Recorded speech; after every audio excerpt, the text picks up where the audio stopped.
नमस्कार प्यारे बच्चों, कैसे हो आप सब? मस्त होंगे, पढ़ते रहोगे ऐसी उम्मीद करता हूँ। आज बेहतरीन सा एक चैप्टर आपके लिए लेके आए हैं, समास। बहुत से बच्चे मुझे कह रहे थे गुरुजी संस्कृत के समास हमें बहुत ही कठिन लगते हैं, हिंदी के समासों में भी हमें प्रॉब्लम्स होती हैं, क्योंकि एग्जाम के पॉइंट ऑफ व्यू से जब देखते हैं तो पूरे 4 अंकों के जो हैं समास के प्रश्न आते हैं बोर्ड एग्जाम में। कोई बात नहीं, चिंता करने की आवश्यकता नहीं, घबराने की आवश्यकता नहीं। 10x क्लासेज का पूरा परिवार आपके साथ है ना। बस यही है, ट्रिकली सूत्रों के साथ और एकदम वैज्ञानिक तरीके से अपन पढ़ने वाले हैं समास। आप नितांत अगर जुड़े रहेंगे तो गारंटी के साथ कहता हूं कि एक बार पढ़ लिया तो दूसरी जगह किसी सोर्स पे जाने की, भटकने की आवश्यकता नहीं है। 10x क्लासेज आपके लिए बहुत बड़ी सौगात लेके आए। मैंने परिचय वाले भी वीडियो में कहा था कि हम आपके लिए 10th बोर्ड एग्जाम के लिए वरदान साबित होंगे। बस यही है, और उसका उदाहरण आज अपन इस समास की क्लास के साथ शुरू करते हैं। आप सभी का 10x क्लासेज के इस प्लेटफॉर्म पर बहुत बहुत स्वागत है, अभिनंदन है। कैसे हैं आप? बढ़िया होंगे ऐसी उम्मीद कर रहा हूं। आज अपन शुरू कर रहे हैं समास, बहुत बेहतरीन सा चैप्टर है। अब देखो, यहाँ पर जो ये चैप्टर था समास वाला, इसमें आप जो देखेंगे करेंगे, हाँ, इसमें अपन पढ़ने वाले हैं सबसे पहले इसकी डेफिनेशन। डेफिनेशन जब अपन पढ़ते हैं तो एक चीज निकल के सामने आती है। यहाँ पर आपको एक शब्द दिख रहा है, समसनम समासः। क्या दिख रहा है गुरुजी? समसनम समासः। बस यही खेल है, इसी को ही तो हम पकड़ते नहीं है। लघु सिद्धांत कौमुदी में स्पष्ट रूप से ये डेफिनेशन लिखी हुई है जो कि एकदम मान्य प्राप्त हैं। और यहाँ पर हम लिखते हैं द्वो वा बहुवो वा पदार्थाः एक पदेन, हाँ, एक पदत्वेन प्रयोज्यते इति समासः। दो या दो से अधिक शब्दों के मेल को समास कहते हैं। सीधी सी बात है, कोई बात नहीं, इजी है, मान लेते हैं। आपने कहा सही बात है गुरुजी, कोई बात नहीं, मान लेते हैं। मानने से क्या जाता है, सीधी सी बात है। समसनम समास का मतलब होता है छोटा रूप, जैसा कि पहले भी लिखा हुआ ही था, आपने देखा होगा। हाँ, संक्षिप्तीकरण है ना। हाँ, तो अपन इसको कह सकते हैं संक्षिप्त रूप। क्या कह सकते हैं? हाँ, संक्षिप्त रूप, छोटा रूप या संक्षिप्त रूप। बहुत छोटे छोटे बालक आपको दिखते हुए ये नजर आ रहे हैं ना। इस गुड़िया ने इस शब्द को पकड़ लिया और इस भैया ने इस शब्द को पकड़ लिया, दोनों ने दो शब्दों को मिलाकर समसनम समास कर दिया, छोटा रूप बना लिया। क्योंकि बहुत बड़ा रूप था, इतना बड़ा रूप था, ये आपके सामने लिखा हुआ है, देख लो। रसोई घर 1 2 3 4 5 शब्द से बना था। रसोई के लिए बना घर, है ना। 5 शब्द थे। कितने शब्द थे? 5 शब्द थे। रसोई के लिए बना घर, और इन 5 शब्दों को इसने किस में कन्वर्ट कर दिया? एक शब्द में कन्वर्ट कर लिया। केवल एक शब्द बना लिया, रसोई घर, है ना। रसोई घर बना लिया यहाँ पर, इसीलिए तो इसको छोटा रूप कहते हैं। हाँ, हिंदी और संस्कृत भाषाओं को जब अपन देखते हैं तो उसमें बार बार उस प्रकार के शब्दों को यूज नहीं कर सकते। जैसे रसोई के लिए बना घर है, उसमें जा और वहाँ से जो है रसोई के लिए बने घर में जा करके मेरे लिए खाना लेके आ, वापिस फिर वही हम क्या रसोई के लिए बने घर में जाए, ऐसे नहीं। इतना बड़ा क्यों कहें भाई? जब समास पढ़ा है अपने साथ तो अपन उसको छोटा रूप ही कहेंगे, है ना। हमने कुपुत्र कह दिया किसी को, है ना। हाँ, कुत्सित है जो पुत्र, बार बार नहीं कह सकते हैं। महान है जो पुरुष, है ना, लेकिन हमने उसको महापुरुष कह दिया, है ना। 10 से आनंद जिसके वह रावण, ऐसा नहीं, दशानंद कह दिया। गज के समान आनंद है जिसका वह गजानंद कह दिया। वक्र के समान तुंड है जिसका, उसको हमने वक्र तुंड कह दिया। कह दिया कि नहीं? पिता प्लस अंबर, पीतांबर होता है संधि के रूप में, लेकिन पित्त है अंबर जिसके वह, यानी कि पीले वस्त्रों को जो धारण करता है, पीतांबर कह दिया हमने उसको। क्या कह दिया? छोटा रूप बना लिया। क्या बना लिया? छोटा रूप बना लिया। ओके गुरुजी, दो या दो से अधिक शब्दों की कारक विभक्ति आदि का लोप करके नए शब्द बनाने की प्रक्रिया को समास कहते हैं। सिद्ध करके बताता हूं, देखिए इधर ध्यान दीजिए। बहुत से लोग कहते हैं कि दो शब्दों के मेल को समास कहते हैं। ठीक है भाई, दो शब्दों के मेल को समास कहते हैं ना, दो शब्दों के मेल को समास कहते हैं। मान लेते हैं आपकी बात, मानने से क्या जाता है गुरुजी? दो शब्दों के मेल को समास कहते हैं ना। मैं छोटा सा लिख देता हूँ, वो कहते हैं कि इसे कहते हैं कि समास कहते हैं। ठीक है, मान ली आपकी बात है ना, गुरुजी कहते हैं तो सही कहते होंगे। मैंने यहाँ पर लिखा, हाँ, अनीता, और यहाँ पर लिखा जाता। ये तो दो शब्द हो गए, इसके मेल से समास बनेगा क्या? थोड़ी बनेगा, है। इसके मेल से समास बन सकता है क्या? नहीं बनेगा। तो फिर सोचने विचारने योग्य बात है। इसलिए हिंदी की बेहतरीन सी डेफिनेशन जो मैं यहाँ पर लिख के लाया हूँ, दो या दो से अधिक शब्दों की कारक विभक्ति आदि का लोप करके नए शब्द बनाने की प्रक्रिया को समास कहते हैं। कैसे हुआ गुरुजी? दो या दो से अधिक शब्द हो गए, 1 2 3 4 और 5 शब्द हो गए। ये बीच की कारक विभक्ति थी, इसका लोप करके, कारक विभक्ति वाचक शब्द था, इसका लोप करके ये यहाँ से काट दिया, के लिए बना घर को, और पीछे रहा केवल रसोई घर, और इसलिए नया शब्द बन गया रसोई घर। रसोई के लिए बना घर था, उसको छोटा रूप कर दिया।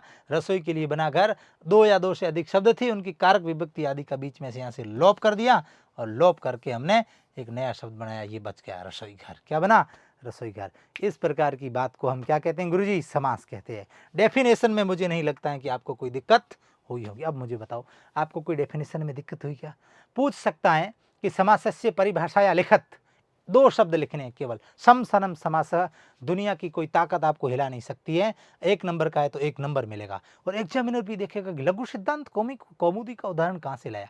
इसका मतलब इसके जो गुरुजी थे पढ़ाने वाले, वो निश्चित रूप से जो है, हाँ, उन्होंने उनको बहुत अच्छे तरीके से पढ़ाया होगा, है ना। हमें भी नाज होगा, प्राउड होगा कि आपने ये डेफिनेशन याद रखी। अब इसके बाद डेफिनेशन तो गुरुजी याद हो गई, फिर क्या करें भाई?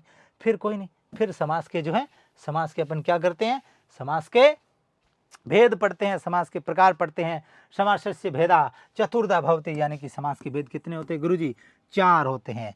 समास के भेद कितने होते हैं? 4 होते हैं। अ से अव्ययभाव, याद रखना, पहला समास अ से अव्ययभाव हो जाएगा याद गुरुजी, कोई बड़ी बात नहीं है ना।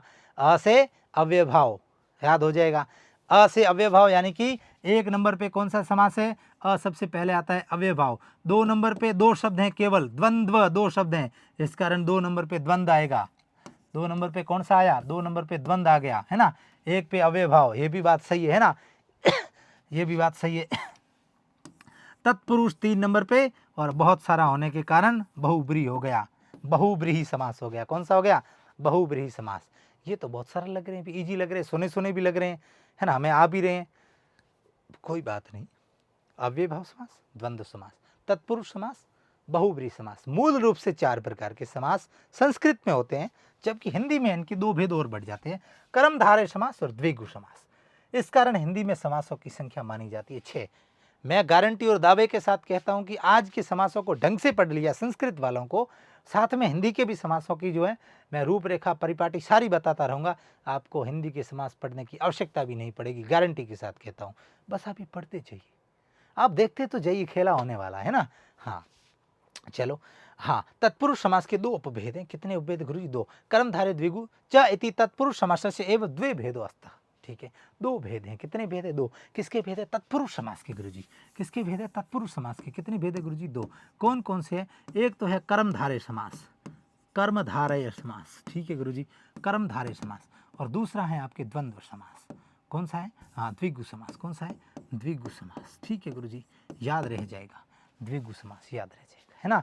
तो बस बहुत सरल है। 10x क्लासेज आपके लिए सौगात लेके आए हैं, बस आप उसके ऊपर चलते रहिए, बस और कुछ नहीं। अब देखो, हम जो है आपके लिए मेहनत कर रहे हैं रात दिन, है ना, और ये प्लेटफॉर्म आपके लिए बहुत नया भी है। अगर आप यूट्यूब चैनल पे नए हैं तो आप जरूर अतिशीघ्र अभी जाके ही उस चैनल को सब्सक्राइब करें और वीडियो को मित्रों तक शेयर करें। साथ ही ये जो क्लास आपको मिल रही है, इसी प्रकार का पूरा रिकॉर्डेड क्रैश कोर्स आपको मिलने वाला है 10x क्लासेज एप्लीकेशन पे, जिसका लिंक डिस्क्रिप्शन में डाला हुआ है। तुरंत जाके विजिट करके आप नाम मात्र के शुल्क में हमारा एक बेहतरीन सा जो कोर्स है, क्रैश कोर्स, वो आप खरीद सकते हैं, जिसमें आपको मिलेगा NCERT 2025-26 के लिए, वो भी सभी बोर्ड कक्षाओं के लिए, चाहे वो यूपी बोर्ड हो, चाहे वो MP बोर्ड हो, चाहे बिहार बोर्ड हो, चाहे राजस्थान बोर्ड हो, चाहे CBSE फैकल्टीज यानी NCERT से संबंधित लागू होने वाले तमाम पाठ्यक्रम सिलेबस के ओरिएंटेड सभी बोर्डेड के लिए, पूरे भारतवर्ष के बोर्ड कक्षाओं के लिए सबसे बेहतरीन दोनों ही भाषाओं में, हिंदी और इंग्लिश मीडियम में आपको मिलने वाला है कंप्लीट क्रैश कोर्स, है ना। 1 महीने में बहुत ज़बरदस्त फास्टली न्यू बेंचेस जो स्टार्ट हो चुकी हैं हिंदी और इंग्लिश दोनों मीडियम में, आप विजिट कर सकते हैं, आप संपर्क कर सकते हैं, आप कॉल कर सकते हैं हमें 7627042371 पर। आप अतिशीघ्र कॉल करिए, आपको जो है हमारी पूरी टीम जो है बहुत ही सहयोग करेगी। आप कोर्स कैसे परचेज करें उसका वीडियो जो है मैंने सबसे पहले परिचय वाले कोर्स में डाल दिया है। ये क्रैश कोर्स है NCERT बेसिक्स क्लास 10th का। आप पढ़ेंगे, आप विश्वास करेंगे एक बार तो आप पाएंगे निश्चित रूप से कि वास्तव में बहुत अच्छी मेहनत करके विद्वत जन आपको वहाँ पर गारंटी के साथ कहता हूँ कि 65 पे हो तो 85 पे पहुँचाएंगे, अगर 85 पे हो तो 95 पर पहुँचाएंगे। लेकिन हाँ, 100 का तो दावा नहीं करते हैं क्योंकि दुनिया में कोई होता ही नहीं है, लेकिन गारंटी है अगर आपने मेहनत करी तो 97, 98, 99 जरूर बनेंगे। बस यही है, आप पढ़िए हमसे, बस आपको दमदार तैयारी की आवश्यकता है। हम जो है आपको बूस्ट करने की कोशिश करेंगे, बस मार्गदर्शन हमारा है, मेहनत आपकी है। आइए चलते हैं आगे। अगला समास अव्ययी भाव समास। देखिए अव्ययी भाव समास बहुत ही अच्छा, आनंददायक, आनंद आ जाएगा। बस पढ़ना है आपको, सीखना है, समझना है, समझाना मेरा काम है। सर्वेषु पदेषु प्रथम पूर्व पदम अव्यय उपसर्गा भवति। इसके ये सबसे पहले क्या है, परिचय है, इसकी पहचान है। मैं हिंदी में बता देता हूँ बहुत सरलता के साथ। ऐसा समास जिसका पहला पद अव्यय होता हो, उपसर्ग होता हो, उसको अपन अव्यय भाव समास का जो है संकेत मानते हैं परिभाषा के रूप में। सर्वाणि पदानि नपुंसक लिंग के, हाँ नपुंसक लिंग के संति, ठीक है, सारे पद नपुंसक लिंग के होते हैं, ठीक है, हाँ ये भी ठीक है। सर्वेषां पदानां प्रयोग अव्यय भवत, हाँ अव्ययवत भवति, बिल्कुल सही, सारे पदों का प्रयोग अव्यय के रूप में होता है। ये अव्यय भाव समास के कुछ पहचान के बिंदु हैं। आपको परीक्षा में पहचान नहीं लिखनी है, आपको केवल उदाहरण लिखने हैं, आपको केवल उदाहरण लिखने हैं और उस समास का नाम लिखना है, बाकी कुछ नहीं करना है, ठीक है ना। एतेषु समस्त पदेषु पूर्व पदम प्रधानम अस्ति यतो ही वाक्येषु क्रियापदानि प्रथम पूर्व पदस्य अनुसारम अर्थबोधयन्ति। हाँ इतम वयम जानीम यत् अव्यय भाव समास पूर्व पद प्रधानम भवति अयम समासे सर्वदा नपुंसक लिंगे तिष्ठति। बिल्कुल सही है ना। जिस समास का पहला पद प्रधान होता है उससे अव्यय भाव समास कहते हैं। यहाँ पर लिख देता हूँ एक ट्रिक के रूप में, आपको जो है मैं सरलता से समझा देता हूँ, एक ट्रिकली रूप से समझा देता हूँ। पद प्रधान, पद प्रधानता के आधार पर, पद प्रधानता के आधार पर, पद प्रधानता के आधार पर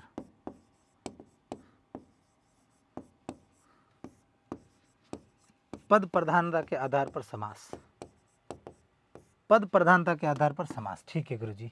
पद प्रधानता के आधार पर समास कैसे होते हैं अभी बता देता हूँ। पद प्रधानता के आधार पर समासों की जो स्थितियाँ परिस्थितियाँ रहने वाली है तुरंत ही बता देता हूँ अभी ही। हाँ पद प्रधानता के आधार पर समास की स्थितियाँ परिस्थितियाँ कैसे रहने वाली है अभी बताता हूँ। केवल 4 समास आपको देखने हैं, ज़्यादा नहीं देखने हैं। पहले समास का नाम है 1 नंबर का अव्ययी भाव, अव्ययी भाव। 2 नंबर का है तत्पुरुष। अब आपको यहाँ से ऐसे याद रखना है ना, जैसे मैं बोल रहा हूँ वैसे ही याद रखना है। तत्पुरुष, तत्पुरुष समास। 3 नंबर का द्वंद्व समास और 4 नंबर का बहुव्रीहि समास, बहुव्रीहि समास, ठीक है। अब इसमें पद प्रधानता की जब बात करते हैं कि अमुक में कौन सा जो है पद प्रधान रहता है, बहुत ही ट्रिकली इजी वे में याद रखना है। अव्यय भाव समास में पहला, ठीक है, जिसको पूर्व पद भी कहते हैं, क्या कहते हैं, पूर्व पद, ठीक है। गणित में मैं यहाँ पर 1 लिख देता हूँ। इसमें रहता है दूसरा, जिसको उत्तर पद भी कहते हैं, जिसको उत्तर पद भी कहते हैं। कोष्टक में मैं लिख देता हूँ 2। आपको दिख तो रहा है ना, हाँ ठीक है, कोई नहीं, कलर चेंज कर लेते हैं, अब तो दिख जाएगा। द्वंद्व समास में रहता है दोनों पद, दोनों पद, ठीक है ना, दोनों पद प्रधान। द्वंद्व समास में दोनों पद प्रधान होते हैं, ठीक है गुरुजी। पहचान की एक ट्रिक बता रहा हूँ। और बहुब्रीहि समास में अन्य पद प्रधान होता है। कौन सा होता है, अन्य पद, अन्य पद प्रधान हो बहुब्रीहि। अन्य पद प्रधान का मतलब हुआ तीसरा, कोष्टक में लिख देता हूँ तीसरा, ठीक है ना, 3 है ना, समझ जाओगे आपकी गुरुजी ने 3 क्यों लिखा है, ये तीसरा पद प्रधान निकलता है।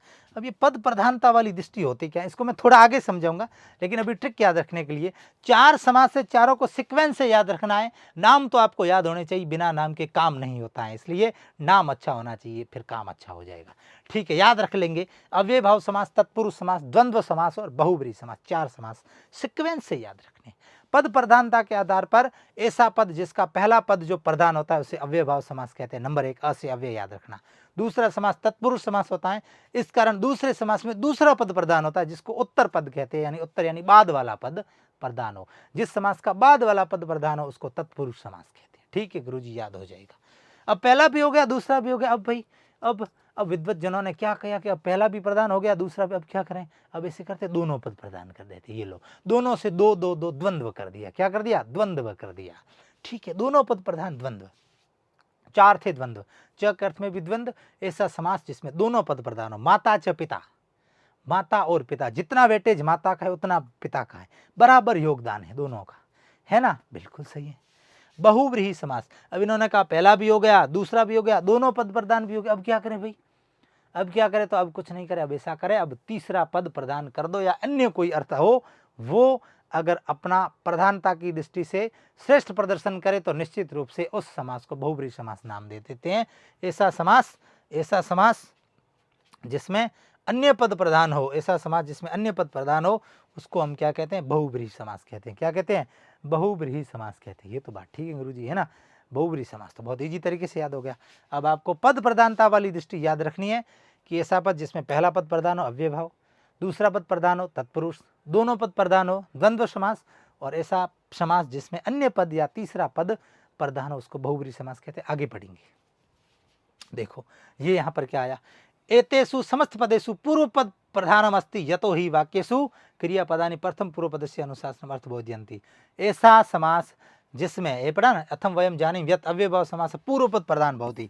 अव्ययभाव समास में कौन सा पद प्रधान होता है, पूर्व पद प्रधान होता है। पूर्व पद का मतलब होता है पहला पद प्रधान होता है, मैंने भी यहाँ पर लिखा है पहला पद प्रधान, ये पढ़ा देख लो, पूर्व पद प्रधान होता है ना, पूर्व पद प्रधान होता है। अब देख लो समास की ये पहचान है, ये समास की डेफिनेशन है, ये जब तक याद नहीं होंगे समास का काम इजी तरीके से नहीं चलेगा गुरुजी। ठीक है, कर लेंगे, कोई बात नहीं, है ना। अब देखो आपको अगर ये डेफिनेशन समझ में आई है, ऐसा समास जिसका पहला पद प्रधान हो अव्यय भाव, ऐसा समास जिसमें अव्यय का भाव हो, सारे पद अव्यय नजर आए या सारे पद उपसर्ग जैसे नजर आए, उपसर्गों का प्रयोग जिस समास में बार बार किया जाता हो, वो समास भी बहुतया अव्यय भाव समास का उदाहरण माना जाएगा। नपुंसकलिंग वाले उदाहरण ज्यादातर मिलेंगे, ज्यादातर नहीं, सारे उदाहरण नपुंसकलिंग। सर्वाणि पदानि नपुंसकलिंगे सन्ति, सारे के सारे पद नपुंसकलिंग के होते हैं, न स्त्रीलिंग के होते हैं, न पुल्लिंग के होते हैं, नपुंसकलिंग के होते हैं। ठीक है, और सर्वेषां पदानां प्रयोग अव्ययवत् भवति, सारे पदों का प्रयोग अव्यय के समान होता है। अब अव्यय की परिभाषा तो आपको भी आती होगी, है ना, अव्यय की परिभाषा तो आपको भी आती होगी, अव्यय की परिभाषा, है ना, हाँ, यद, है ना, ऐसा समास, ऐसा शब्द जो कभी लिंग वचन काल कारक आदि के अनुसार नहीं परिवर्तित होता हो, ऐसा शब्द जो लिंग वचन काल कारक के अनुसार कभी नहीं बदलता हो, उसे अव्यय कहते हैं, है ना। सर्वेषु वचनेषु लिंगेषु विभक्तिषु यत् न वेति तद अव्ययम इति कथ्यते। ऐसा शब्द जो लिंग वचन काल कारक विभक्ति आदि के अनुसार कभी परिवर्तित नहीं होता, उसे अव्यय कहते हैं। अब अव्ययों की जब आप क्लास देखेंगे, जब आप 10x क्लासेज पे जाएंगे, विजिट करेंगे, और वहां जाकर आप जो कोर्स परचेज करेंगे, उसमें बहुत बेहतरीन तरीके से सारी चीजें समझाई हुई है। अभी मैं आपको यहाँ पर अव्यय बताने लग जाऊँ, उपसर्ग बताने लग जाऊँ, नपुंसकलिंग स्त्रीलिंग पुल्लिंग क्या ये बताने लग जाऊंगा, तो टॉपिक जो है वो पूरा नहीं होगा, कम से कम 4-5 घंटों में भी। इसलिए अव्यय की इतनी बात बताऊंगा। आगे चलते हैं, इसके उदाहरण देखते हैं। ये पढ़े बहुत इजी वे में, बहुत सरलता के साथ, बहुत बेहतरीन तरीके से आपको मिलने वाले हैं उदाहरण। किसके गुरुजी, हाँ, यथा मति, यथा अव्यय है, यथा क्या है, अव्यय, यथा मति, जैसी बुद्धि है उसी अनुसार, मतिम अनंति क्रम्य, है ना, मतिम अनंति क्रम्य। अनुगुणम, अनु शब्द क्या है, अनु उपसर्ग है, ये अव्यय था, मैं इसके सामने ए लगा देता हूं, ए यानी अव्यय और उपसर्ग यानी यू। निर्बाधम, ये उपसर्ग है, निर्बाधम, बाधानाम अभावः, बाधानाम अभावः। अनुरथम, रथस्य पश्चात, रथ के पीछे, अनुरथम, ये भी क्या है, उपसर्ग है। निर्विघ्नम, बिना विघ्न के, निर्विघ्नम, विघ्नानाम अभावः। हाँ, प्रतिमासम, ये भी उपसर्ग है। मासम मासम इति, प्रति मासम, मासम मासम इति, प्रतिदिनम जैसे होता है, हिंदी में प्रतिदिन जो शब्द हैं वो अव्ययभाव समास का उदाहरण माना जाता है। प्रतिदिनम यानी दिनम दिनम प्रति, है ना, प्रत्येक दिन, हर दिन, रोज। वो उपगुरु, गुरु समीपः, है ना, उपनिषद से कैसे बनता है, ये भी उपसर्ग है। अधिहरि भी उपसर्ग है ना, हरो इति, हाँ, सपरिवारम, परिवारेण सह, वो सपरिवार आ गए, मतलब सपरिवार, परिवार सहित, बहुत सरल है। प्रतिदिनम ये आ गया, ये भी उपसर्ग है। प्रतिदिनम, दिनम दिनम इति, है ना, दिनम दिनम इति, दिनम दिनम इति हो जाएगा। अब देखो, मतलब आपको कुछ नहीं करना है, ऐसा समास जिसमें आगे उपसर्ग लगा वो 101% उदाहरण माना जाएगा अव्यय भाव समास का। ये लो लिख भी देता हूं, उपसर्गों का प्रयोग, और सारे उपसर्ग अव्यय माने जाते हैं, ये ध्यान रख लेना, उपसर्गों का प्रयोग। ठीक है गुरुजी, आपकी बात को मान लेते हैं। अरे मानने की जरूरत नहीं है, यहाँ पर लिखा हुआ क्या है, सर्वेषु पदेषु प्रथम पूर्व पद अव्ययानाम उपसर्गो वा अस्ति। या तो वो क्या होगा, अव्यय होगा, नहीं तो उपसर्ग होगा। और उपसर्ग होने के साथ जो उपसर्ग है वो सारे अव्यय होते हैं, है ना, सारे उपसर्ग अव्यय होते हैं, इसलिए ऑटोमेटिकली सारे पद अव्ययवत बन गए। क्या बन गए, अव्ययवत बन गए। यही तो बात समझनी, यही तो सीखनी है, ये चीज़ आपको कहीं नहीं मिलेगी। ओके गुरुजी, आप बता रहे थे, हम पढ़ेंगे। ये उदाहरण आपके सामने रही, आप इसको लिख सकते हैं, नोट डाउन कर सकते हैं। आपके पास केवल 50 सेकंड का समय है, आप इसको नोट डाउन फटाक से कर सकते हैं, फटाक से।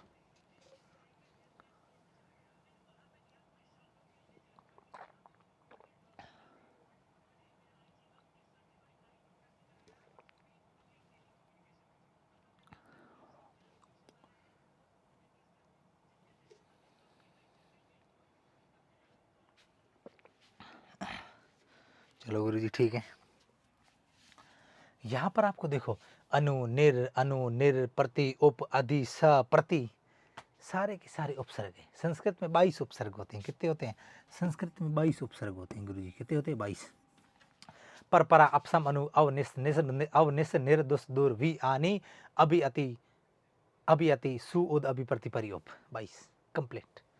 बहुत ट्रिकली सारी चीज़ें बताई गई है। सारी चीज़ें जब आप ऐप पे विजिट करेंगे, वहाँ पर सारी चीज़ें आपको मिलेगी। अब ये बहुत सरल है ना। हाँ, यत्र तत्र सर्वत्र अत्र तत्र कुत्र, यथा सर्वथा अन्यथा व्यथा यथा तथा इति, ये अव्यम किंतु परंतु, सारी चीज़ें आपको मिल जाएगी। आगे देखो, आगे देखिए, निर्मलम, मलानाम अभाव, निर्मलम, हाँ, एकम एकम इति, निर्दोषम, दोषाणाम अभाव, स धन, हाँ, सव्यवधानम, व्यवधानस्य सहितं वा व्यवधानम अस्ति इति, निरर्थकम, अर्थस्य अभाव, हाँ, निश्चिंतम, चिंतायाम अभाव, सस्नेहम, स्नेहेन सहितम, यथा समय, समयम अनंतिक्रम्यम। यथा का अपोजिट लिखेंगे तो अनंतिक्रम्य लिखेंगे। क्या लिखेंगे, उपगंगम, गंगाया समीपम, उपगंगम। सहर्षम, हर्षेण सह, हर्ष सहित आया वो, सहर्षम, निरर्थकम। मतलब आप इन उदाहरणों को याद तो नहीं रख सकते, लेकिन एक ट्रिक है। ट्रिक क्या है कि ऐसे उदाहरण जिसमें सबसे पहले उपसर्गों का प्रयोग किया गया, ये देख लो सारे उपसर्ग लगे हुए पहले आगे आगे उपसर्गों का प्रयोग किया गया हो, वो सारे के सारे उपसर्ग अव्यय भाव समास के उदाहरण माने जाएंगे। बस ये मानना, इतना समझ लेना है, बाकी कुछ नहीं। ठीक है गुरुजी, ये तो सरल है ना, बहुत ईजी है। ये तो हमारे को पहले किसी ने बताया ही नहीं। अरे कहाँ बताएंगे भाई, ऐसी छोटी छोटी बातें, ट्रिक हैं ये, इससे मतलब आइडिया लगाना है आपको। परीक्षा में क्या पूछेगा एग्जामिनर, ये पूछेगा कि जैसे उसने पूछ दिया कि निर्मलम, क्या पूछा, निर्मलम इति पदस्य कः समासः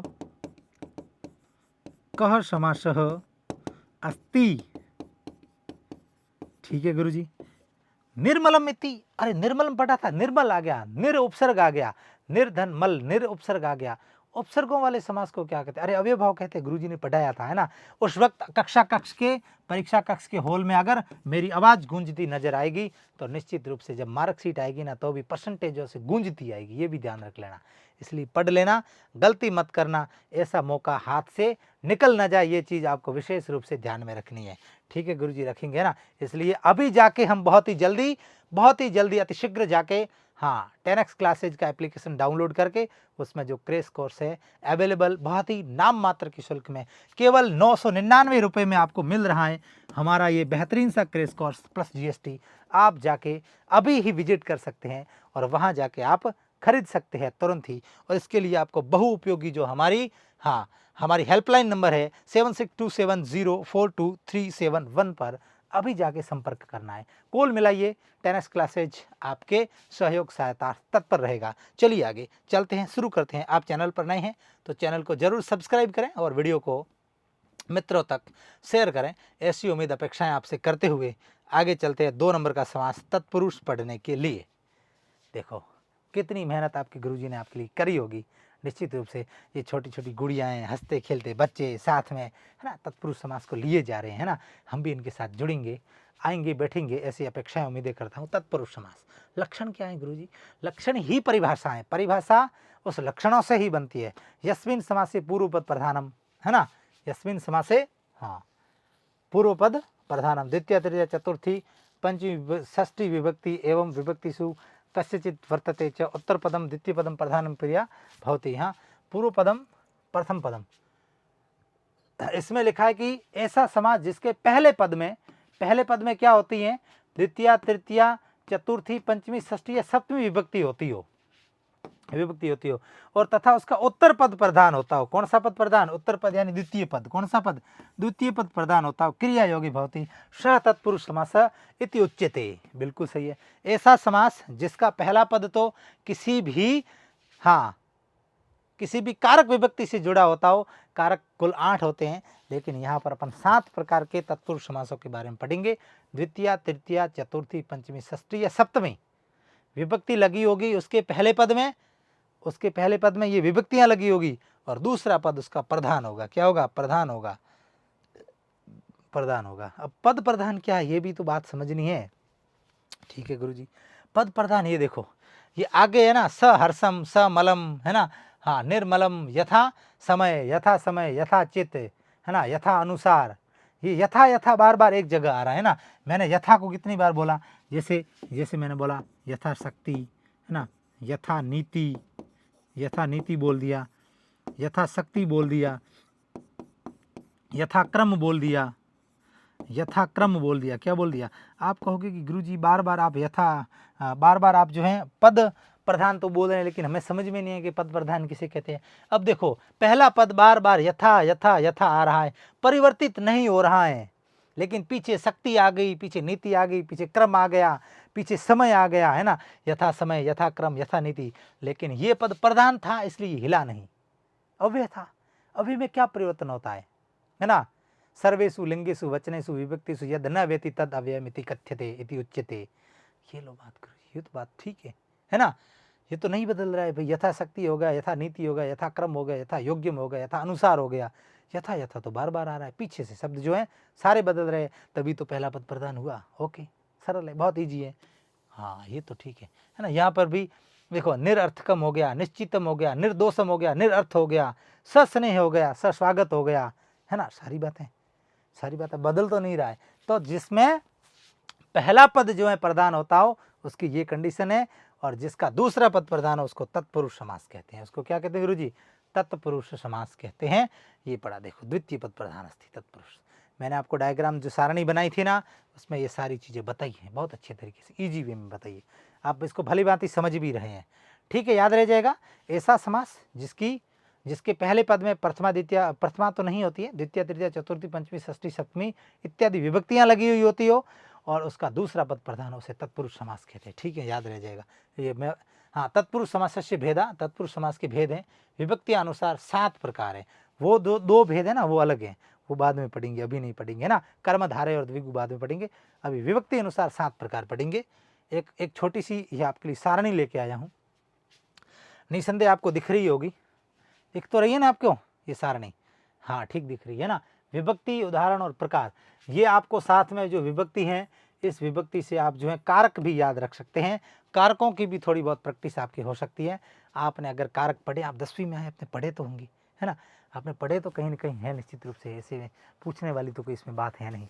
ठीक है गुरुजी। द्वितीय विभक्ति, शरण को आया हुआ, शरणागतः, है ना, शरणम गतः, क्या हुआ इसका? शरणम गतः द्वितीय तत्पुरुष समास है। कौन सा है? द्वितीय। विभक्ति द्वितीय लिखी है ना, शरणम लिखा है, शरणम। रामम, रामः रामो रामा रामम, द्वितीय क्या है? रामम, ये राम है। ठीक है।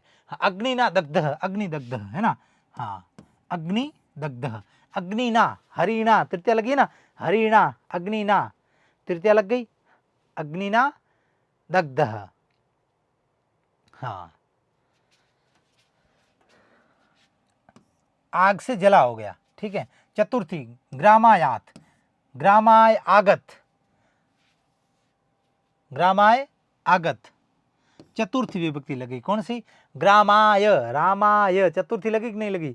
ग्रामाय, रामाय, ये रामाय लिखते तो चतुर्थी हो जाती है, ऐसे रामाय चतुर्थी होती कि नहीं होती है? हाँ गुरुजी होती तो है ना। हाँ, गांव के लिए गया, गांव के लिए गया, कहाँ गया? ग्रामायात, गांव के लिए गया।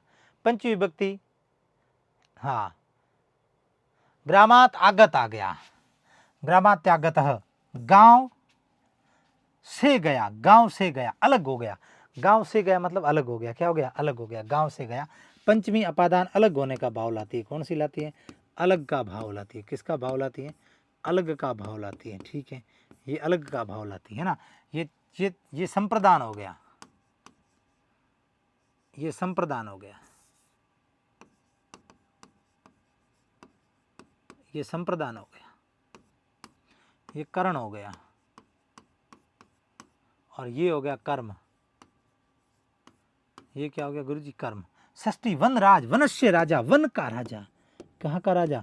वन का राजा। अरे क्या बात है, वनराज, वन का राजा है ना, षष्ठी लग गई। षष्ठी तत्पुरुष, षष्ठी से षष्ठी तत्पुरुष संबंध वाली, षष्ठी संबंध वाली, षष्ठी से।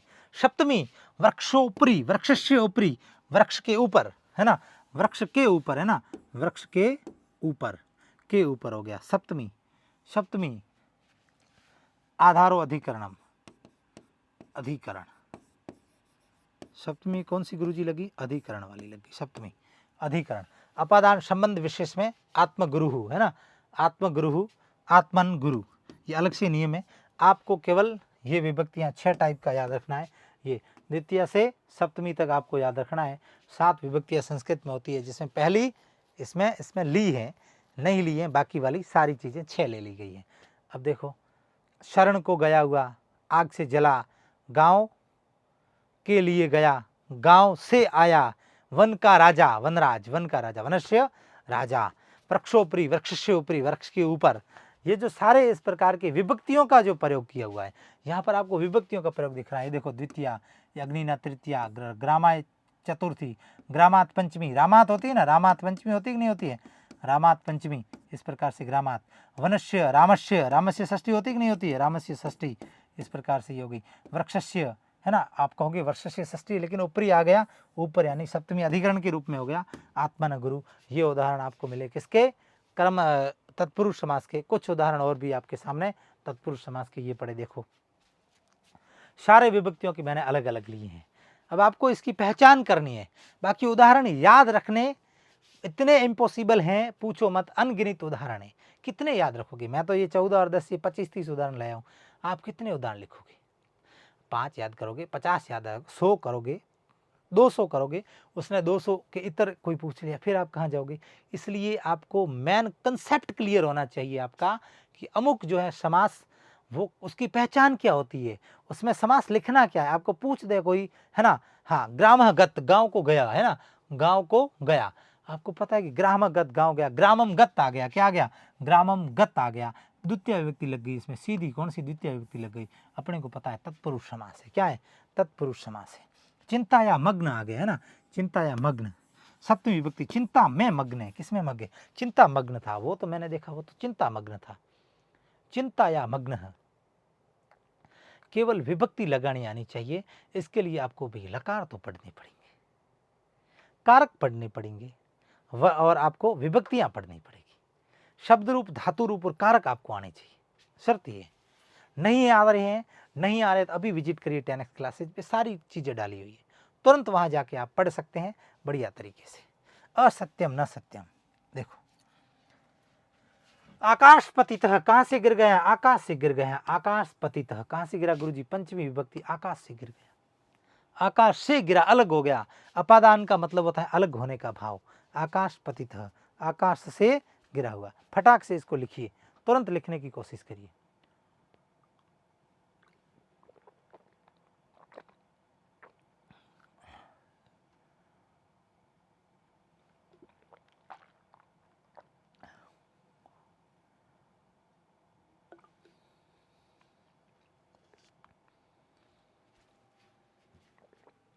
ठीक है, पर्वत, पर्वतारूढ़, पर्वतम आरूढ़, द्वितीय विभक्ति है ना। हाँ, कालिदास लिखित, कालिदासेन लिखित, कालिदास के द्वारा लिखित, तृतीया लग गई, करण हाथ से लिखी है ना, कालिदास ने लिखी है, कालिदासेन लिखत।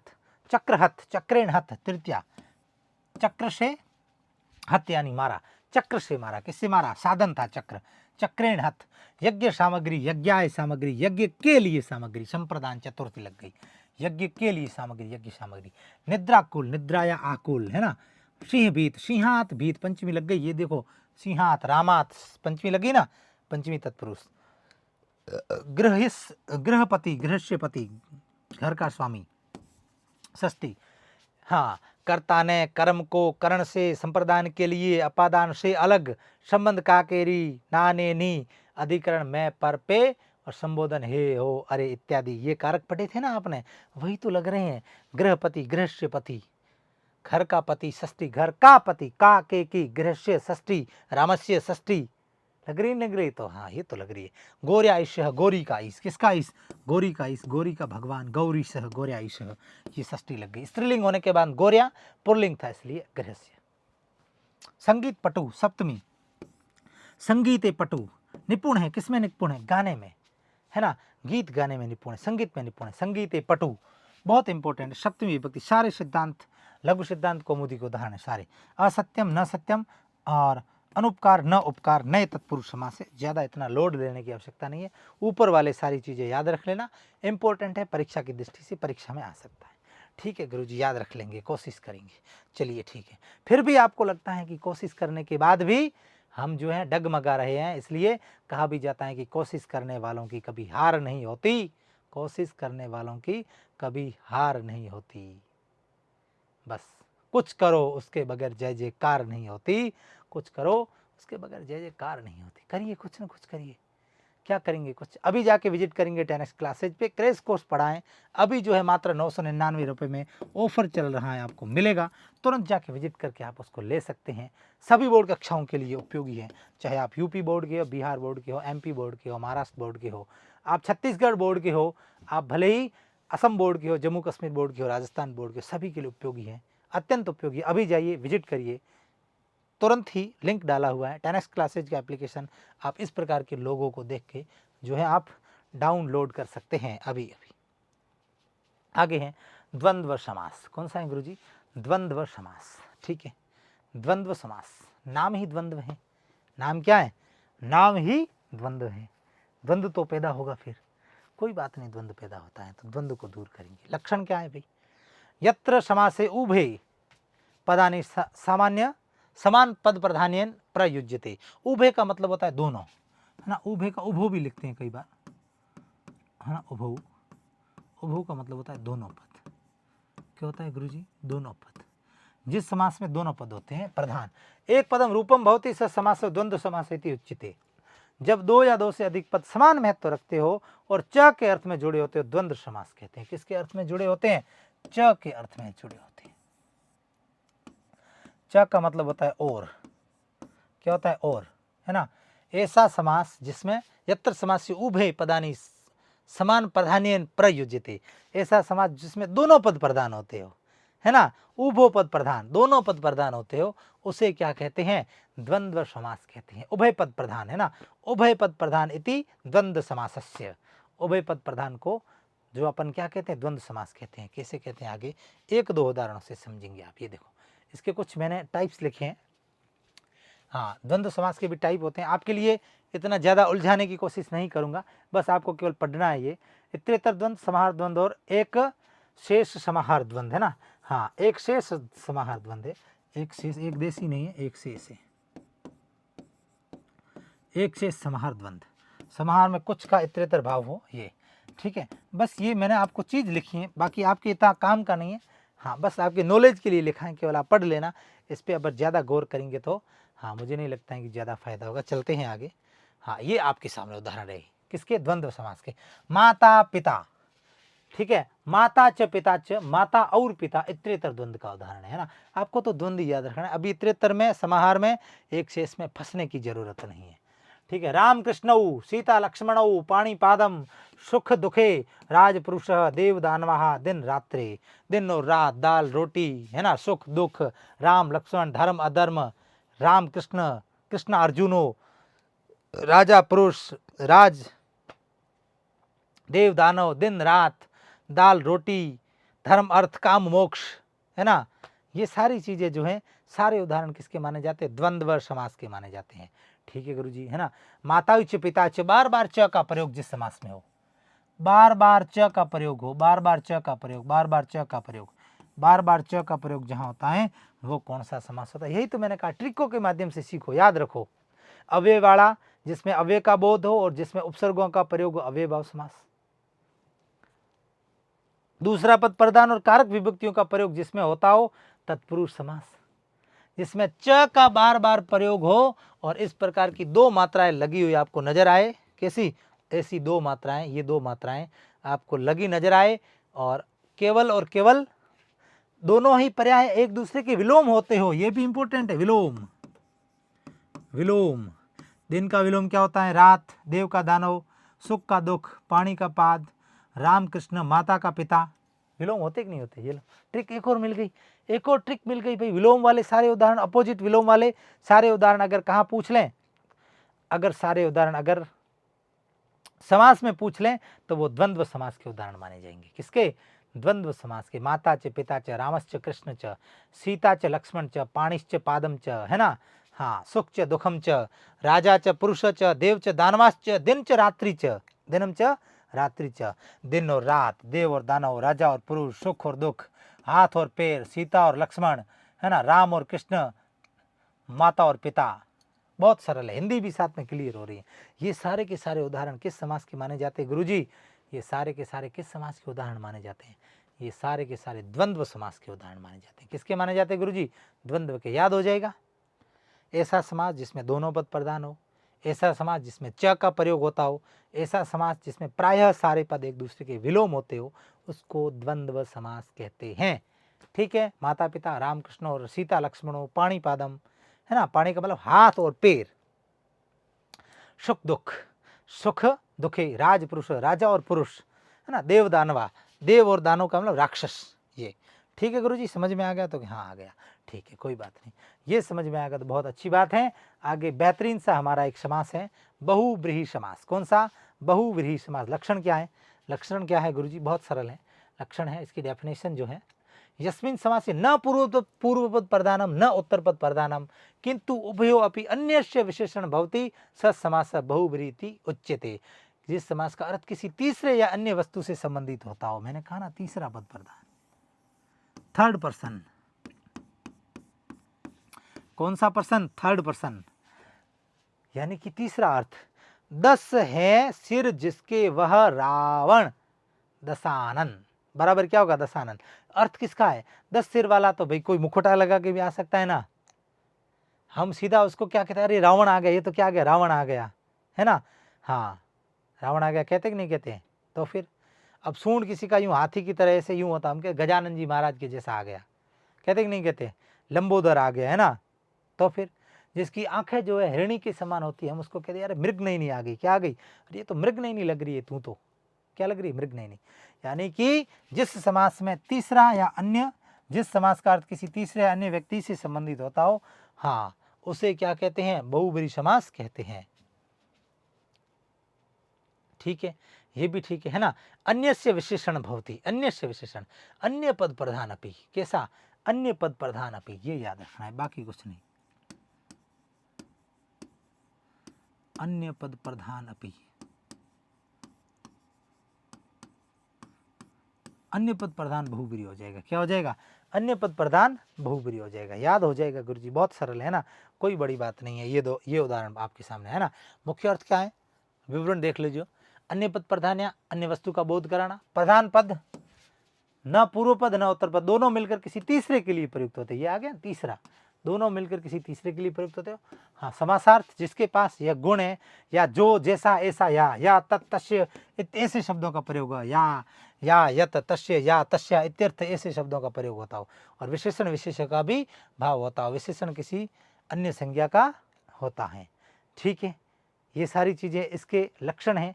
आप देखेंगे या यत तत तस्य या तस्य सारों का प्रयोग किया जाएगा। अभी उदाहरण देखोगे तो ये आपके सामने पड़ा, देखो बहुव्रीहि बहुव्रीहि यस्य स, पीताम्बर पीत अम्बरम यस्य स, चक्रपाणि चक्रम पाणो यस्य स, नीलकंठ नीलः कंठ यस्य स। हाँ, शशांक इव मुख, शशांक मुख का मतलब चंद्रमुख, चंद्रमा के समान मुख, है ना। द्विनेत्र द्वे नेत्र यस्य स, द्विनेत्र की त्रिनेत्र भी हो सकता है ना, त्रिनेत्र भगवान शिव। त्रिलोचन आ गया ना, त्रीणी लोचनानि यस्य स, तीन है लोचन जिसके वह त्रिलोचन। सुवर्ण मुकुट यस्य स, है ना। मुकुट कैसा है? सोने का, सोने के समान मुकुट है जिसका वह, हाँ, सुवर्ण मुकुट हो गया। त्रिलोचन त्रीणी लोचनानि यस्य स, जिसके तीन नेत्र हैं, जिसका मुकुट सोने का है, ये पड़ा, जिसके तीन नेत्र है, जिसके दो नेत्र है, जिसका मुख चंद्र जैसा है, जिसका गला नीला है, नीलकंठ शिव। ये आगे नाम भी दिए ना शिव, हाँ, ये महादेव आ गया त्रिलोचन, ये राजा आ गया, ये है ना। देव नेत्र, दो नेत्र मनुष्य के हैं, है ना। चक्रपाणो यस्य स, जिसके हाथ में चक्र है, जिसके हाथ में चक्र चल रहा है वो विष्णु हो गया। क्या हो गया? भगवान विष्णु। तीसरा अर्थ निकल रहा है, ये थर्ड अर्थ निकल रहा है, ये थर्ड अर्थ जो निकल रहा है यही इसकी डेफिनेशन है, देख लो। पीताम्बर पित अंबर यस्य स, जिसका वस्त्र पीला है, श्री कृष्ण। तीसरा अर्थ निकल रहा है भाई, देख लो, ये तीसरे अर्थ बड़े सारे, सारे के सारे ये तीसरे अर्थ क्या है, ये सारे के सारे तीसरे अर्थ निकल रहे हैं। इसी कारण इसको क्या कहा जाता है? बहुव्रीहि कहा जाता है। गुरुजी याद हो जाएगा। इतना ज़्यादा तो मुझे कोई इम्पोर्टेंट सा, हाँ, इसमें जो है इम्पोर्टेंट क्या, इसमें तो मुझे कोई जो बहुत ज़्यादा हार्ड लगा नहीं, है ना, और सारी चीज़ें इम्पोर्टेंट है। तो आप इसको नोट डाउन करें, फटाक से करें भाई, तुरंत करें, जल्दी से इसको नोट डाउन करें, तुरंत करें।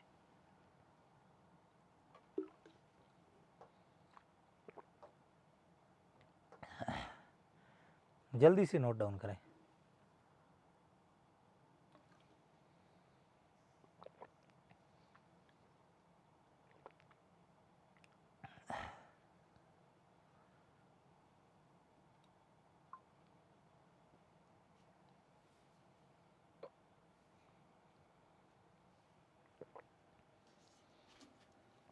नोट डाउन तो कर लिया गुरुजी, है ना।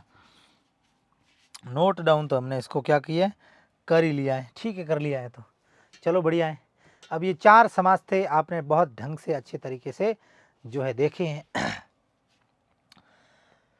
फिर भी आपको लगता है कि हमें ये चीज़ें समझ में नहीं आती है तो तुरंत जाइए, अपना एक बेहतरीन सा क्रैश कोर्स अभी अभी हमने लॉन्च किया, एक ही महीने में पूरा कंप्लीट सिलेबस आपको मिल रहा है।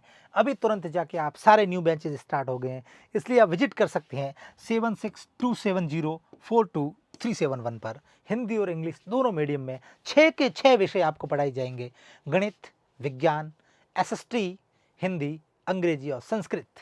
बहुत ही आसान भाषा में ट्रिकों के साथ एक महीने में complete syllabus, crash course NCERT 10th board exam का।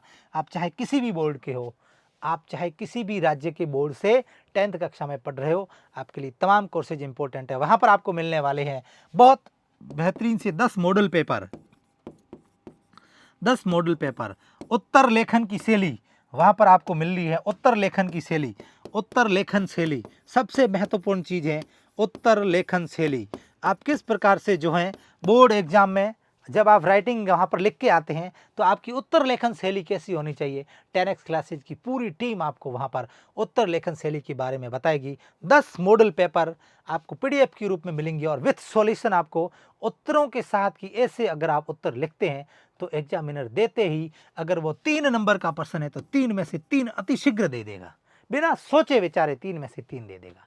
क्यों देगा? ऐसी उत्तर लेखन शैली आपको वहां पर मिलने वाली है। आपको 10 मॉडल पेपर वहां मिलने वाले हैं। आपके लिए एक सुविधा और भी हमने करी है कि अगर आप गणित में कमजोर हैं तो केवल गणित पढ़ने के लिए भी आपके लिए अलग से छोटा सा कोर्स, केवल नाम मात्र की फीस में आपके लिए। विज्ञान आपको नहीं आती, विज्ञान अलग से पढ़िए, अंग्रेजी नहीं आती, अंग्रेजी अलग से पढ़िए, एसएसटी नहीं आती, एसएसटी पढ़िए, संस्कृत नहीं आती, संस्कृत पढ़िए, हिंदी नहीं आती, हिंदी पढ़िए। सारे क्रैश कोर्सेज वहाँ पर आपको उपलब्ध मिलेंगे। एक ही महीने में नए हमने जो है बेंचेज स्टार्ट करी हैं, कंप्लीट सिलेबस आपको करवाएंगे। 85 वाला 95 तक पहुँचेगा, दावा है, वादा है, बशर्ते मेहनत आपकी होनी चाहिए, समर्पण आपका होना चाहिए, बाकी कुछ नहीं, बस यही। आगे है कर्मधारय समास। कौन सा है गुरुजी? कर्मधारय समास। बहुत सरल है, कहीं जाने की आवश्यकता नहीं है। इजी वे में सरलता से समझेंगे तो पूरी क्लास में आज की सारी चीज़ें जो है मैं आपको रिकॉर्ड करके दे रहा हूँ। बस यही है। कर्मधारय समास लक्षण क्या है? यत्र समास से उभय अपि पदे समानार्थक विषयों को विशेषण विशेष्यो भावेन स्तः, यही लाइन पकड़नी है। ऐसा समास जिसमें विशेषण और विशेष्य का भाव हो। किसका भाव हो? विशेषण विशेष का भाव हो। तथा उभयोर अपि एकार्थ निर्देश क्रियते स समास कर्मधारयति उच्यते, जिस समास में पूर्व पद और उत्तर पद में विशेषण विशेष्य का भाव होता हो। ये लाइन पकड़नी है, याद रखने के लिए बहुत इंपॉर्टेंट है, पूछी भी जा सकती है। जैसे गुण और उसका धारक, वह समास कर्मधारय समास कहलाता है। परीक्षा में सीधा पूछा जा सकता है विशेषण विशेष्यो भावेन क समासः अस्ति, विशेषण और विशेष्य का भाव किस समास में होता है? कर्मधारय समास में होता है। कौन से समास में होता है गुरुजी? कर्मधारय समास में होता है। किसका होता है? विशेषण और विशेष्य का भाव होता है। कौन से समास में होता है? तो कर्मधारय समास में होता है। ठीक है, कैसे होता है अभी देख लेते हैं ना। ऐसा समास जिसमें विशेषण और विशेष्य का भाव हो उसको कर्मधारय समास कहते हैं। इतनी ही चीज याद रखनी है। मैंने आपको क्या कहा? ट्रिकली बता रहा हूँ, सारी चीजें ट्रिक बता रहा हूँ। बाकी आप भर भर के छाप कर अगर मैं लेके आता 150 200 उदाहरण 5 घंटे की क्लास लेता तो कोई फर्क नहीं पड़ता। लेकिन पल्ले क्या पड़ता? सीखते क्या? अभी ये तो सीखा ना, अव्ययों वाला समास, अव्ययभाव समास, उपसर्ग जिसमें प्रयोग की जाते अव्ययभाव समास, दूसरा पद प्रधान और कारक विभक्तियां इत्यादि लगती है तत्पुरुष समास, दोनों पद उभय पद प्रधान प्रायः विलोम, एक दूसरे के सुख दुख, माता पिता, धर्म अर्थ, राम लक्ष्मण, राम सीता, ये सारे उदाहरण किसके हैं? तो ये तो गुरुजी बहुत सरल द्वंद्व समास के है। और ऐसा समास जिसमें अन्य अर्थ निकलता हो, दशानंद, गजानंद, नीलकंठ, त्रिलोचन, त्रिनेत्र, है ना, ये सारे के सारे किसके उदाहरण है? ये सारे के सारे बहुब्रीहि समास के उदाहरण है। और अब विशेष्य विशेषण वाला समास कौन सा है गुरुजी? तो विशेषण विशेष्य वाला समास तो कर्मधारय समास है। कौन सा है? कर्मधारय समास, है ना, जिस समास में पूर्व पद और उत्तर पद दोनों में विशेषण और विशेष्य का भाव होता हो उसे कर्मधारय समास कहते हैं। ये पड़े उदाहरण आपके सामने। नीलो उत्पलः, नीलम उत्पलः, नीला कमल। कमल की विशेषता क्या है? कमल की विशेषता क्या है कि वो नीला है। कैसा है? नीला है। इस कारण ये तो हो गया विशेष्य, ये हो गया विशेष्य, और ये हो गया विशेषण। ये क्या हो गया? विशेषण। अब देख लो, विशेषण और विशेष्य का भाव जहां पर होता हो, जहां पर विशेषण और विशेष्य का भाव होता हो उसको कौन सा समास कहते हैं गुरुजी? उसको कर्मधारय समास कहते हैं। कौन सा? कर्मधारय।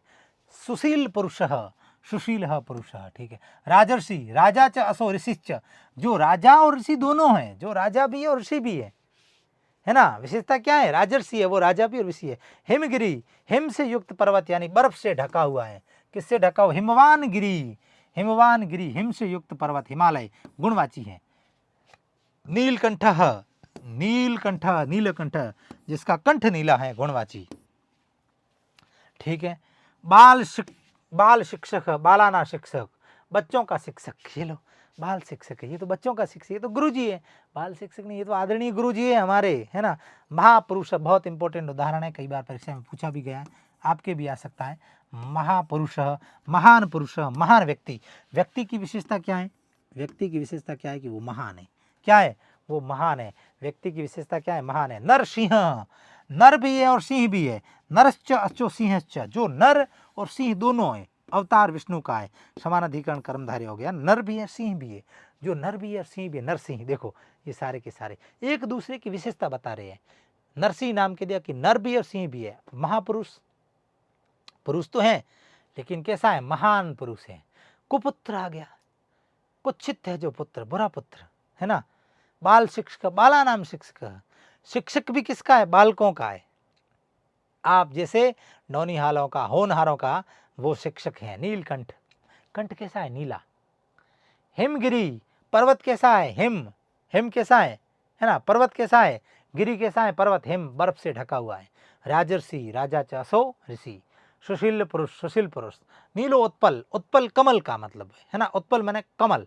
कमल कैसा है? नीला है। कैसा है? नीलम कमलम, है ना। नीलम कमलम, नील कमल हो गया, और नीलोत्पल हो गया, नीलम उत्पल, नीलोत्पल, ये हो गया। आगे है द्विगु समास, बहुत सरल है। संख्यावाची द्विगु, एक ही चीज याद रखनी है। कर्मधारय में विशेषण विशेष्य और द्विगु समास में संख्यावाची। लक्षण क्या है देखिए। यस्मिन् समासे प्रथम पदम संख्या सूचक एक द्वि त्रि चतुर इत्यादि भवति तथा स समास तत्पुरुषार्थो वा बहुब्रीयातो वा स्यात् स द्विगु समास इति उच्यते। जिस समास का पहला शब्द पूर्व पद संख्या बताने वाला, जैसे एक दो तीन हो, जैसे द्विगु समास कहते हैं। यही याद रखना है बस, बाकी कुछ नहीं है। संख्यावाची द्विगु एक ही लाइन याद रखना, अभी लिखा रहा हूं, ध्यान पूर्वक सुन लेना। संख्यावाची द्विगु, बस इतना याद रखना। संख्यावाची द्विगु क्या याद रखना गुरुजी? संख्यावाची द्विगु, बस ये तो याद रह जाएगा। कैसे होगा याद? बस यही, संख्यावाची द्विगु, संख्यावाची द्विगु। ये आ गया इधर, ये आ गया, ये पढ़ा, ये पढ़ा, ये पढ़ा, ये पढ़ा, ये पढ़ा। पढ़ा तो था पहले ही भाई, पढ़ा तो पहले ही था, कहीं दूर थोड़ी था। लेकिन हाँ, मैंने आपको इसलिए नहीं बताया, हाईलाइट करके दिया है, देख लो भाई, हाईलाइट करके दिया है, देख लो भाई। संख्यावाची प्रथम पद संख्या सूचक है ना, ऐसा पद, ऐसा समास जिसका पहला पद हमेशा संख्यावाची होता हो, उसे द्विगु समास कहते हैं। क्या कहते हैं गुरुजी? द्विगु समास कहते हैं। ठीक है, संख्यावाची द्विगु। अब कैसे? बहुत सरल पहचान है। जब शब्द शुरू होगा तो उससे पहले गिनती आएगी, गिनती आते ही एक दो द्विगु, एक दो द्विगु, हो गया ना, एक दो द्विगु। कैसे होगा? अब देख लो, ये देख लो, एक वचन, द्विचक्र, त्रिलोचन, चतुर्वेदी, पंचांगम, छड़स, सप्तऋषय, दशमुख और द्विगु। दो गवो यस्य स, दो गायें, दो गायें है ना, दो गायें, क्या है? दो गायें। द्विचक्र, द्विचक्र यस्य, दो पहियों वाला रथ। त्रिलोचन जिसके तीन नेत्र है। चतुर्वेदी, चतुर्वेदा यस्य ज्ञाता। पंचगंगम, पंच अंगानी यस्य स, है ना, पंचांगम है ना, पंचांगम, पंचांगम, पंच अंगानी यस्य स, है ना। छठ रस, छठ रसा, छह रस। सप्तऋषि, सात ऋषि। दशमुख, दश मुखानी यस्य। द्विगु, द्वेग्व्यो यस्य। देख लो, यहाँ पर बहुत इजी वे में सरलता से जो सारी चीजें आपको लिखी हुई नजर आ रही है। यहाँ देखो, आगे संख्या आ गई है, 1 2 3 4 5 6 7 10 2, आ गई संख्या। एक आ गई, द्वि आ गई, त्रि आ गई, चतुर आ गई, पंच आ गई, छठ आ गई, सप्त आ गई, 10 आ गई, द्वि आ गई।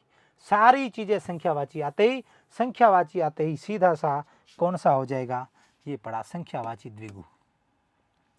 प्रथम पद संख्या सूचक, बहुत सरल है, बहुत इजी है। समास से घबराने की जरूरत नहीं, आपको पहचान आनी चाहिए। आपको पूछ दे कि द्विगु समास के कोई दो उदाहरण लिखिए, आपने लिख दिया, एक वचन और त्रिलोचन, बस। तीन है आंखें जिसकी वह, ये देख लो, ये लो, त्रिणीलोचनानी, तीन है आंखें जिसकी। बहुब्री द्विगु साथ में है ना, तत्पुरुष द्विगु भी है, बहुब्री द्विगु, भाव ऐसा रहता है। लेकिन ये दोनों ही किसके उपभेद हैं? तत्पुरुष समास के उपभेद हैं। किसके उपभेद हैं? दोनों ही तत्पुरुष समास के उपभेद जो हैं माने जाते हैं। किसके उपभेद माने जाते हैं गुरुजी? तत्पुरुष समास के दोनों ही माने जाते हैं। ये तो मैंने आपको सारी चीजें एक डिटेलेड एक ही वीडियो में बताई है। अगर आपको इसकी फुल ऑफ फुल सारी चीजें देखनी है तो आप विजिट कर सकते हैं 10x क्लासेज की एप्लीकेशन को, और यूट्यूब चैनल पर आप अगर नए हैं तो उसको तुरंत सब्सक्राइब करें, और तुरंत सब्सक्राइब करके वीडियो को मित्रों तक शेयर करें, और पास में आए बेल आइकन के जरूर दबाएं, क्योंकि आगामी जो वीडियो आएगा, बहुत महत्वपूर्ण क्लास जो आएगी, उसकी सूचना तो कम से कम आपको मिले। अभी आप तुरंत ही जो है, अभी तक आपने हमारा कोर्स नहीं खरीदा है तो आप विजिट कर सकते हैं 10x क्लासेज की एप्लीकेशन पे। आपको इस प्रकार का लोगो नज़र आएगा, वहाँ आप जब जाएंगे प्ले स्टोर पे, इस प्रकार का हमारा लोगो नज़र आएगा, उस पर आप जाके तुरंत ही उस ऐप को इंस्टॉल करेंगे अभी।